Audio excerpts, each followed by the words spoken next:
I think this site, certainly compared to our last site, brings in the people much more, as in the guys, behind the scenes. How did you explore that opportunity? So we really wanted to get across our personalities and ourselves on the website, so potential clients could really understand who we are.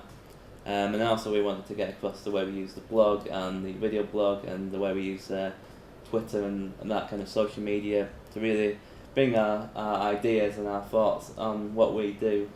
When we're in a strategy meeting with a new client, they often ask, or they often say whether or not they like horizontal navigation or vertical navigation. What's your preference? Because we've used horizontal, haven't we? Yeah. It can depend on the amount of content you have, so vertical navigation tends to work better when you've got quite a few hundred pages on the website. Otherwise, I tend to prefer horizontal navigation because it lets you have a very clean line between the header and the content, and it really shows exactly the areas of the website, and it encourages good content structure on the website too. Well, after the strategy meeting, when we've had that meeting with the client, and we've taken the brief notes, what happens, what do you do after that? After the strategy meeting, it's very important to write up the notes we've taken, and that does two things. First, it reinforces our memory, what exactly we need to look for in terms of brand values and target audience, and it also gives our clients a chance to make sure we've taken a good brief from them. We're quite strict on having that meeting face to face though, but why is that important to you as a designer?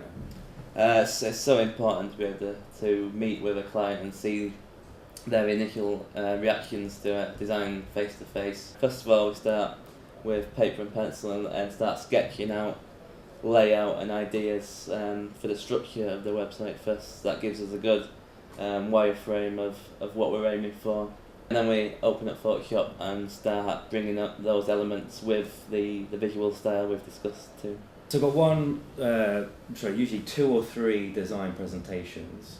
Let's say in this particular instance, we get design sign off, so back to the Base Creative website. What happens after then? After the design is signed off, we take that then from the initial Photoshop files and we have to integrate that into our website management system.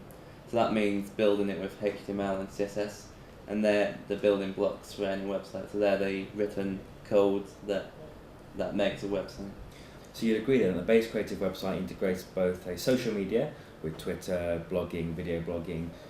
You've got a funky contact us page, just sort of having a bit of fun, but the portfolio and the strong call to action. I'd absolutely agree with that because I think it's hugely important to have a call to action on a website. Yeah. I think it's probably one of the most forgotten things in any website design is you've got some great content written by a fantastic copywriter, it's fully optimized, and then you leave people hanging once they've read the entire site, or at least the entire page.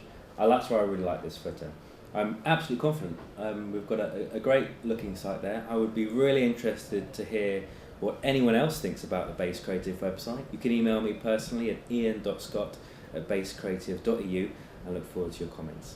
Thanks very much.